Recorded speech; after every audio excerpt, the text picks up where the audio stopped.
Hello guys, இது உங்கள் cracker தேசிய அகாடமி. டிஎன்பிஎஸ்சியில் கண்ணதாசன் அவர்களை பற்றி கேட்கப்பட்ட ப்ரீவியஸ் கொஸ்டின் 2018 இப்போ வரைக்கும் பார்த்தீங்கன்னா ரிப்பீட்டடாக கேட்கக்கூடிய ப்ரீவியஸ் கொஸ்டின் பார்க்க போகிறோம். ஸோ இந்த வீடியோவில் போகிறக்கு நம்ம சேனல் மறக்காமல் சப்ஸ்கிரைப் பண்ணிட்டு பாருங்கள். ஃபர்ஸ்ட் பாருங்கள், கண்ணதாசன் படைத்த நாடக நூல் எதுன்னு கேட்டிருக்காங்க. ராசதண்டனை. ஸோ இங்கே நாலுமே வந்து பார்த்திங்கன்னா கண்ணதாசன் அவர்கள் படைத்த நூல் தான். பட் நாடக நூல் எதுன்னு கேட்டால் ராசதண்டனை. இது வந்து பார்த்திங்கன்னா கம்பர் மற்றும் அமராவதி அவங்களோட வரலாற்றை வந்து பார்த்திங்கன்னா அடிப்படையாக கொண்ட ஒரு இனிய நாடகம். ஸோ இனிய நாடகம் எதுனாலும் ராசதண்டனை தான். அடுத்து பாருங்கள், சாகித்ய அகாடமி பெற்ற கண்ணதாசன் நூல் எதுன்னு பார்த்தீங்கன்னா சேரமான் காதலி. 1980 ஆண்டு வந்து பார்த்திங்கன்னா இதுக்கு சாகித்ய அகாடமி விருது கொடுத்துருப்பாங்க. அதேமாதிரி அடுத்த கொஸ்டின் பாருங்கள், சாகித்ய அகாடமி தான் சேரமான் காதலி. அடுத்து ஒரு முக்கியமான ஒரு கூற்று பாருங்கள், நான் நிரந்தரமானவன், எனக்கு அழிவில்லை, எந்த நிலையிலும் எனக்கு மரணமில்லை என்று கூறியவர் யாருன்னு பார்த்தீங்கன்னா கண்ணதாசன் தான். ரொம்ப முக்கியம், ரிப்பீட்டடாக நிறைய கேட்டிருக்காங்க. அடுத்து கண்ணதாசன் அவர்கள் பணியாற்றாத இதழ் எதுன்னு கேட்டிருக்காங்க. குயில். ஸோ இந்த மூணுமே கண்ணதாசன் இதழ் தான். குயில் வந்து பார்த்திங்கன்னா பாரதிதாசனோட இதழ். ஸோ குயில் மற்றும் பொன்னி வந்து பார்த்திங்கன்னா பாரதிதாசனோட இதழ்.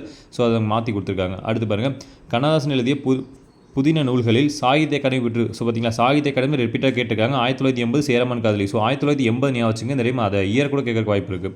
அடுத்து பாருங்கள், அவரோட இனிய நாடகம் சொன்ன பார்த்தீங்களா, இனிய நாடகம் இது ராசதண்டனை. ஸோ ராசதண்டனை என்னும் நாடகத்தை படைத்தவர் யார்? கண்ணதாசன். ஸோ அந்த கண்ணதாசனை பற்றி பார்த்தீங்கன்னா ராசதண்டனை, சாகித்ய அகாடமி, அவரோட இயற்பெயர், அவரோட இதழ். ஸோ இதை தான் ரிப்பீட்டாக கேட்டுருக்காங்க. அப்புறம் அவரோட கூற்று 2 கேட்டிருக்காங்க. ஸோ இதே தான் ரிப்பீட்டாக வந்துட்டு இருக்குது. ஸோ இதே மாதிரி யூஸ்ஃபுல்லாக வீடியோ பார்க்கணும், மறக்காமல் சப்ஸ்கிரைப் பண்ணிடுங்க.